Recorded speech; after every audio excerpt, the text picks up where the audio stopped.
عاجبكم تاكلون كباب وكربلاء وقريب على الإمام، فراح أنصحكم بهالمكان اللي يسوي الكباب الكربلائي، والنص مالته ب6، والطعم مالته طيب، ومثل ما تشوفون لحم الغنم خالي قبال عينكم يشرخون بيه. كباب أبو محمد من المطاعم اللي دائما أزورها وأروح أكل يمهم كباب، اللي يصيرون قريبين على فلكة قناة كربلاء بشارع حي البلدية.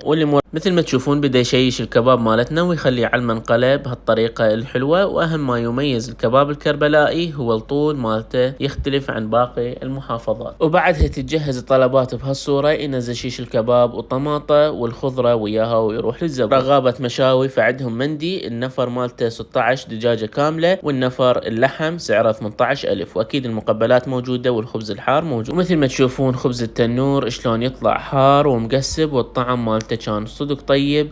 أنصحكم كلش بالتجربة، الخبزة الحارة ويا الكباب الطيب طعم مختلف، والمقبلات مالتهم كلش حلوة. أنصحكم بالتجربة، أهم شي تخلون الصماق، وبعد تجيبون هاي الخبزة طلعت من التنور العراقية اللي تجنن، ونبدي ناكل الكباب مالتنا. مثل ما تشوفون الكباب من برا مقرمش، ومن جوا طعم اللحم الغنم مالته كلش طيب. أما المندي دجاج فسعر الدجاج الكاملة هو 16,000، تتبيلة يمنية ويا هذا الصوص تخلوه على التمن، وكان طعم كلش طيب. وأحلى شي ينزل لكم الأكل حار، أنصحكم كلش تجربون الدجاج مالتهم مالت المندي، كان طعمه رهيب حرفيا.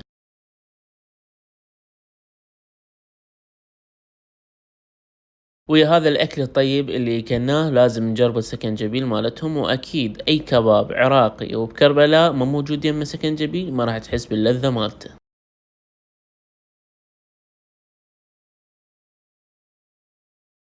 وبعدها جربنا منهم المعلاق وباقي المشاوي، مثل ما تشوفون ويا شيش الشحم كان الطعم مالته كلش طيب. انصحكم بالتجربة مالت المعلاق. كانت تجربتنا ويا كباب ابو محمد كلش حلوة ولطيفة. بعد المشاوي اللي كناها هو كباب الدجاج والتكة دجاج والتكة لحم بالضبط، واهم شي رئيسي تاكلون تفاح جبور وياهم البصل العراق. وبعدها حولنا على التكة دجاج. مثل ما تشوفون التكة الدجاج التتبيلة جدا واضحة على الدجاج الموجود بيها، لازم نجربه ويا التكة اللحم، كان طعمهم كلش طيب، وشوية نقع بالحمص، كان الطعم رهيب. انصحكم التجربة تجربوها. وراها شربنا استكانين شاي معدلات من الحجي، وعندهم جناح خاص بالعوائل اذا حبيتوا تجون تزورون المكان، او عندهم قعدة خارجية على الجو مثل ما تشوفون.